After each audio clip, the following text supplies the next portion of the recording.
Olá, estamos iniciando pela TV Supre, braço de comunicação da União Planetária, mais um programa de entrevistas do movimento 2022-2030, o Brasil e o mundo que queremos.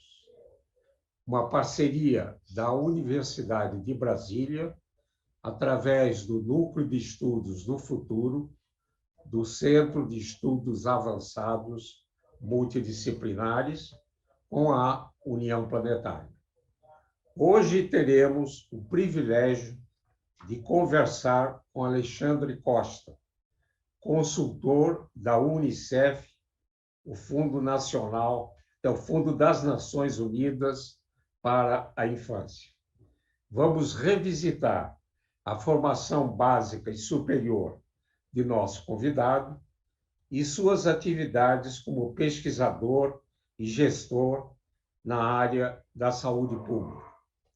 O nosso convidado é graduado em Ciências Biológicas pela Universidade de Brasília e obteve seu doutorado da Princeton University, nos Estados Unidos, e tem pós-doutorado na Stanford University, também nos Estados Unidos. Em 2009, foi contratado pela Fundação Bill Clinton para organizar os laboratórios ligados à saúde pública na Libéria, na África. Atuou através da Organização Mundial de Saúde no Camboja e no Vietnã, na implantação de redes de diagnósticos ligados aos problemas de saúde pública. Posteriormente, começou a trabalhar na UNICEF, no campo do diagnóstico e no problema de resistência a antibióticos de infecções, sobretudo em crianças. Tem larga experiência na gestão da saúde pública. Atualmente, é consultor sênior da UNICEF em Nova York, nos Estados Unidos. Muito obrigado, Alexandre Costa, que estamos conversando, eu em Brasília e você em Nova York, por ter aceito ao nosso convite. Na minha primeira indagação, pediria para revisitar sua infância e juventude, sua formação básica e universitária e os caminhos que o levaram a ser um pesquisador e um gestor internacional na área da saúde pública. Por favor. Olá, Isaac. Olá, todo mundo. Muito obrigado pelo convite.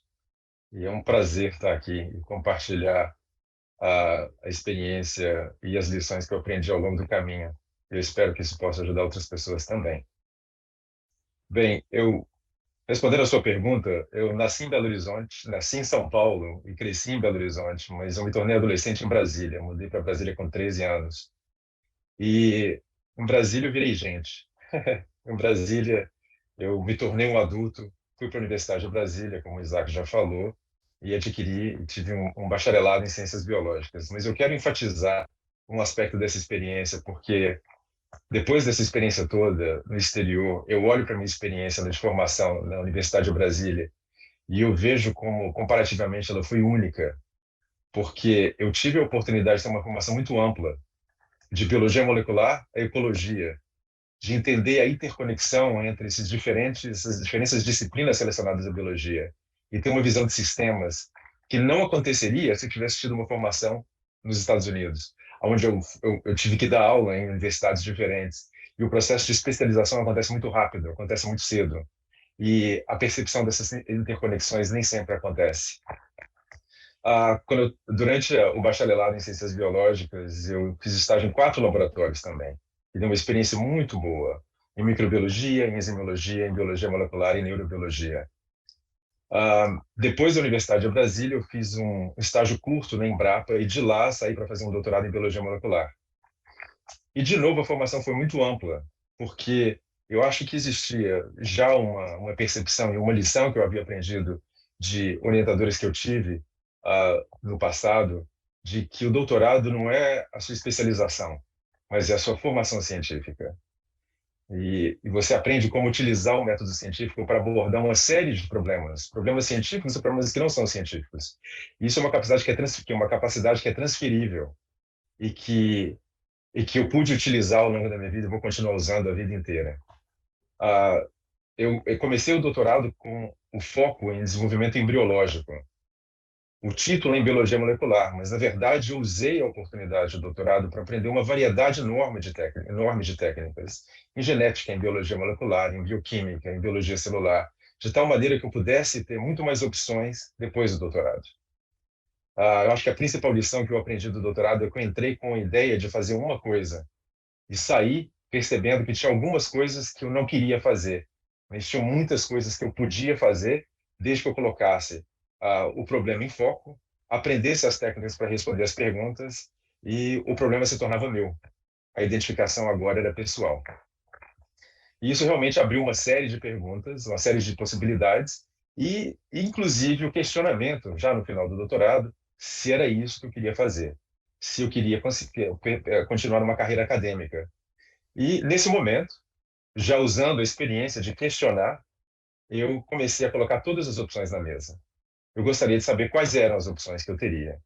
E eu considerei tudo. Eu considerei consultoria, como para Deloitte e para McKinsey. Considerei ser professor e dar aula.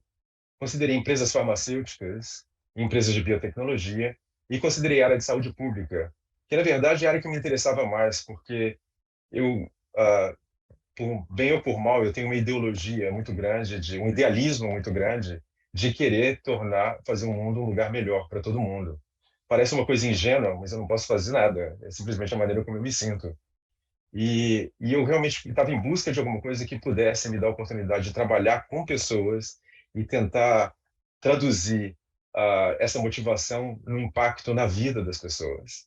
Ah, e aí eu saí para fazer, depois do doutorado, eu fiz um pós-doc em Stanford, em microbiologia e imunologia, na relação da interação de hospedeiro e parasita. Não era nem imunologia, nem microbiologia, mas a interação entre os dois. E isso foi o começo da transição da ciência básica para a saúde pública. Ali eu já estava em busca de problemas que fossem mais relevantes para a saúde pública, adquirindo uma formação que me permitisse fazer a transição de maneira gradual e aprendi muitas coisas também. Eu acho que a lição principal que eu aprendi dessa experiência em Stanford foi eu aprendi a levantar recursos financeiros, a mobilização de recursos. Eu aprendi como fazer, quase como uma fórmula, e que me permitiu até hoje ser capaz de levantar dinheiro para fazer o trabalho que eu faço. Dali, porque eu já tinha o meu próprio financiamento, eu considerei todas as opções de novo, inclusive a volta para o Brasil, e é exatamente por isso que eu estava fazendo. Eu estava em busca de saúde pública, porque eu acho que teria muito mais opções voltando para o Brasil trabalhando na área de saúde pública. Mas finalmente eu fui contratado pela Universidade de Berkeley como professor visitante. E ali eu comecei realmente a parte final da transição para a saúde pública, trabalhando com dengue, que era algo relevante para o Brasil e para outras regiões tropicais e subtropicais. E escolhi um projeto de alto risco, mas que potencialmente teria grande impacto. E eu sabia que se o projeto funcionasse, eu continuaria numa carreira acadêmica. Se ele não funcionasse, eu faria a transição para a saúde pública. E ali eu aproveitei a oportunidade, já que eu estava na Escola de Saúde Pública, para fazer vários cursos na área de saúde pública, sem precisar pegar crédito, e aprendi novos conhecimentos e habilidades que me permitiram fazer a transição agora completa para a área de saúde pública. Ah, Bem, essa foi a parte de carreira acadêmica. Quando, em 2008, 2009, quando a crise financeira atingiu o mundo inteiro, eu fiz a transição nesse momento para trabalhar com a área de saúde pública na Libéria, contratado pela Fundação Clinton. E que foi um choque cultural profundo. A Libéria é um dos países mais pobres do mundo, destruído por duas guerras civis, que tinha um selo de Estado falido das Nações Unidas. E realmente foi uma experiência muito importante no meu processo de formação. Me deu bastante perspectiva sobre sobre a realidade que as pessoas vivem em vários países de baixa renda, com limitações profundas que a gente muitas vezes nem imagina. Ah, e, e durante esse período, eu me lembro que foi um batismo de fogo, para te falar a verdade. Ah, eu tive uma oportunidade única de passar por um treinamento em 7 países do Sudeste da África, durante um período de 2 meses. Eu vi uma realidade completamente diferente e participei agora, a minha função era muito diferente do que eu tinha antes. Eu estava envolvido no desenvolvimento de políticas e planos estratégicos nacionais de laboratório, na formação de uma unidade responsável pela área de diagnóstico no Ministério da Saúde e pela seleção e treinamento do pessoal dessa unidade, para que eles fossem capazes de desempenhar o papel que eles teriam no sistema de diagnóstico nacional. Eu saí de 18 anos, depois de 18 anos trabalhando e estudando em universidades, e estava um pouco ansioso, bastante ansioso com o fato de eu perderia esse acesso a essa cultura acadêmica. E, na verdade, eu me surpreendi porque a área de desenvolvimento internacional atrai gente do mundo inteiro, com várias capacidades diferentes, lidando com problemas concretos e que têm um impacto direto na vida das pessoas. Então, foi realmente um processo incrível e que durou 2 anos. Depois de 2 anos, eu, de certa maneira, consolidei essa nova carreira na área de saúde pública internacional, desenvolvimento de saúde pública, sistema de saúde pública internacional. Eu mudei para o Camboja, trabalhando para a Organização Mundial de Saúde. O meu papel ali era o fortalecimento de sistemas de laboratório para prevenção e resposta a pandemias. Naquela época, a gente já sabia que o que está acontecendo agora ia acontecer. Não era uma questão, era uma questão de tempo. Agora sim, mas quando? Mas eu também, como eu tinha feito essa transição, as pessoas consideravam que eu era pessoa de laboratório, de diagnóstico, quando na verdade eu não queria ser limitado a isso. Eu queria expandir as opções. E nesse momento eu me voluntariei para assumir a responsabilidade sobre resistência antimicrobiana, porque naquela época já era uma das maiores ameaças à saúde global e que é um processo biológico, evolutivo, que vai sempre existir, não vai deixar de existir.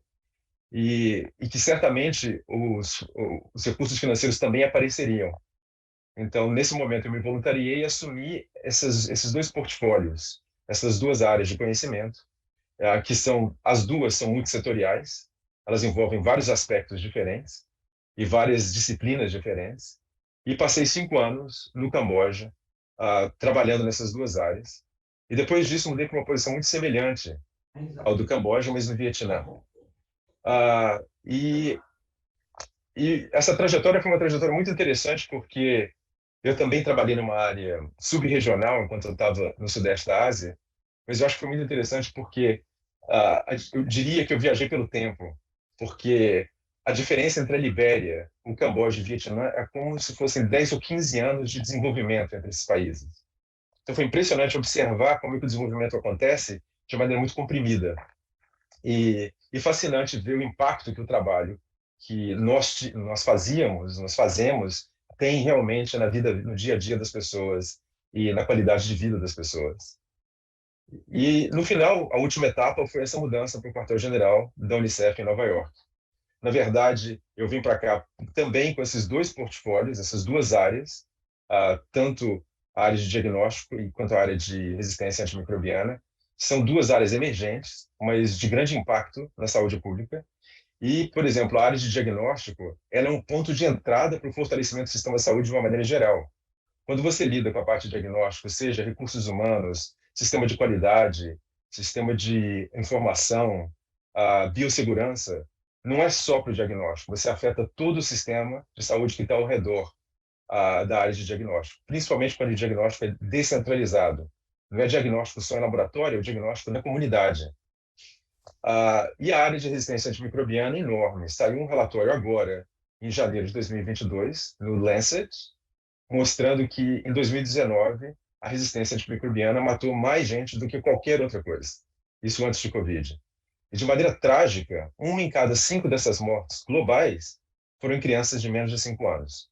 5 milhões de pessoas morreram, em 2019, com, com infecções bacterianas que tinham resistência a antibióticos. No Sudeste, na África, infelizmente, 1 em cada 2 crianças, 1 em cada 2 mortes são crianças com menos de 5 anos. Então, isso é uma área muito importante para o trabalho que a Unicef está fazendo. E por isso, essas 2 áreas estão crescendo e emergindo como áreas muito importantes para a Unicef.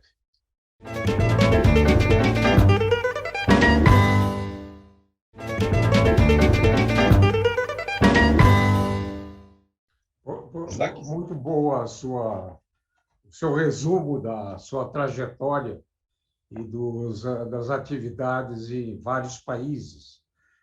Mas eu gostaria que você pudesse ressaltar a importância da Unicef, né, no passado, no presente e no futuro, né? Porque, na realidade, aqui no Brasil, por exemplo, houve uma diminuição da quantidade de crianças vacinadas com infecções que eram quase zero, né?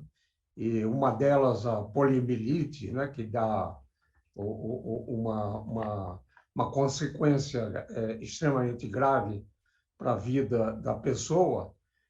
Gostaria que aprofundasse um pouco na missão institucional da Uhum, Unicef. claro.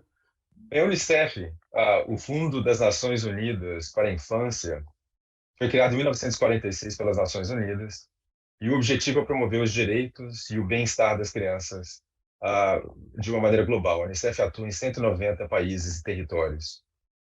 Na verdade, na prática, a Unicef faz pouca distinção entre a criança e a mãe.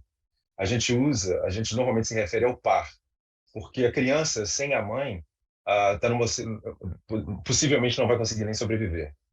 Então, vários dos nossos programas são focalizados nos direitos e nos serviços que são destinados às crianças, adolescentes e às mães. A Unicef é uma organização muito setorial. Ela trabalha numa variedade enorme de áreas: imunização, higiene, educação, saúde, comunicação e advocacia, suprimento. A Unicef tem o maior armazém da área de desenvolvimento no mundo, que fica em Copenhague, na Dinamarca, e que a Unicef está presente em todas essas emergências que você imaginar, porque é uma organização operacional na linha de frente, seja numa guerra ou em eventos ambientais catastróficos como os furacões que estão acontecendo agora. Então a missão é muito ampla. E o que você está descrevendo, Isaac, é um problema mundial, não é só no Brasil. É uma pena, é lamentável que isso esteja realmente acontecendo no Brasil, porque o Brasil é um pioneiro e um exemplo para o mundo inteiro do sistema de imunização, que chega no interior da Amazônia, por exemplo, rapidamente. E realmente houve uma deterioração nos últimos anos, a ponto de eu estar envolvido, inclusive, na resposta à Covid, como parte da Unicef, e o Brasil começou a aparecer como um dos países que precisavam de auxílio na área de imunização, que me surpreendeu bastante. Eu não esperava por isso. Bem, essa redução na área de imunização tem várias possíveis razões. Uma delas é realmente o rompimento que aconteceu em vários serviços em função da pandemia. Isso não é em relação à imunização, em relação ao tratamento de HIV, a detecção de malária e etc., tratamento de câncer.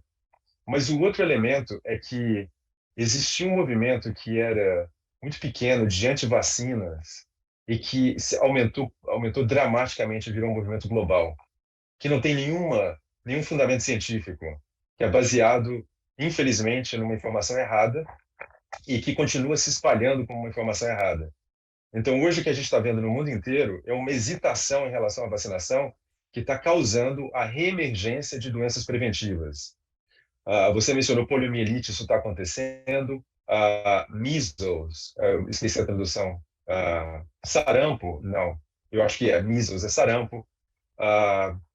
E há várias outras doenças que estão emergindo agora, com surtos em vários países que já tinham sido praticamente eliminadas, não tinham sido erradicadas, mas tinham sido eliminadas. Isso é lamentável, o que mostra, acho que uma das lições mais importantes desse momento é como a comunicação, a advocacia e uma abordagem de mudança comportamental se tornaram tão importantes a partir de agora.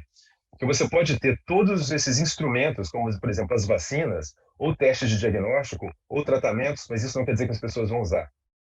É preciso entender qual é o nosso público-alvo, caracterizar esse público-alvo, quais são os comportamentos que eles têm, e desenvolver uma estratégia de comunicação e advocacia para que eles realmente possam entender o valor e usar esses instrumentos para a prevenção de doenças e para o tratamento de doenças.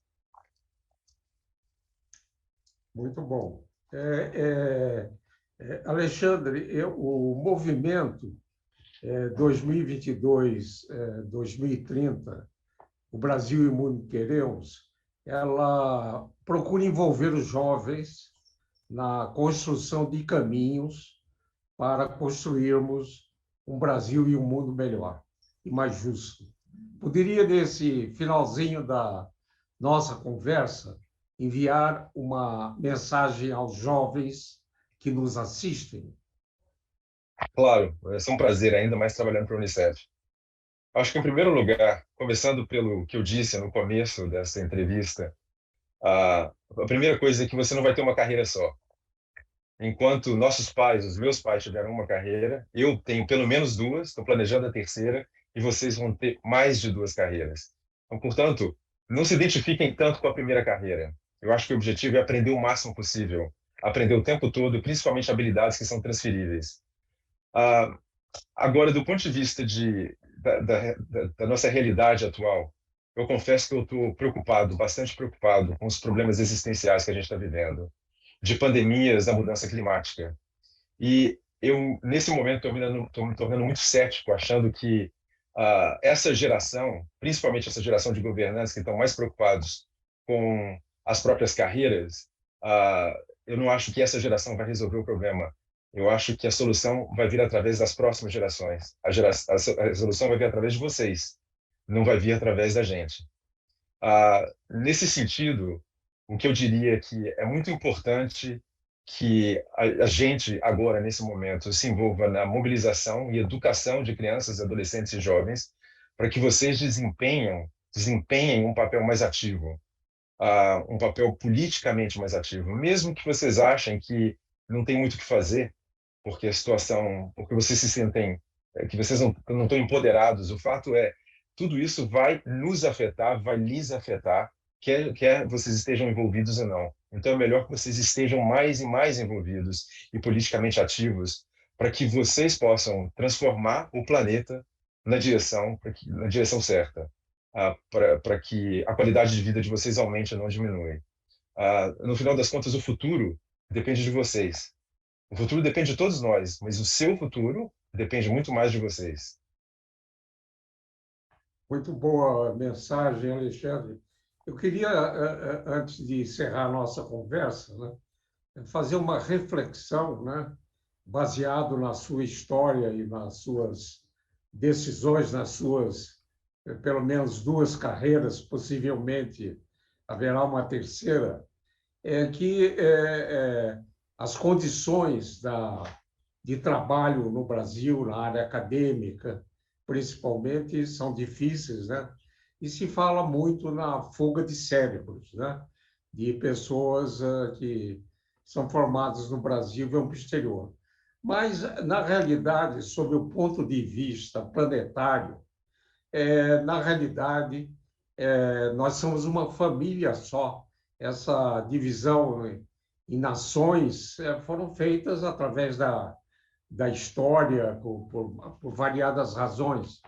E o que é importante, é claro que vivemos um país soberano, num país realmente independente, mas a principal é a nossa missão com todos os seres humanos desse planeta. Na realidade, existe uma irmandade, né? Nós podemos pensar diferente, ter cor diferente, e a sua trajetória mostra que você, apesar de ter feito a sua educação universitária ao nível de graduação no Brasil, pôde ajudar de maneira real, né?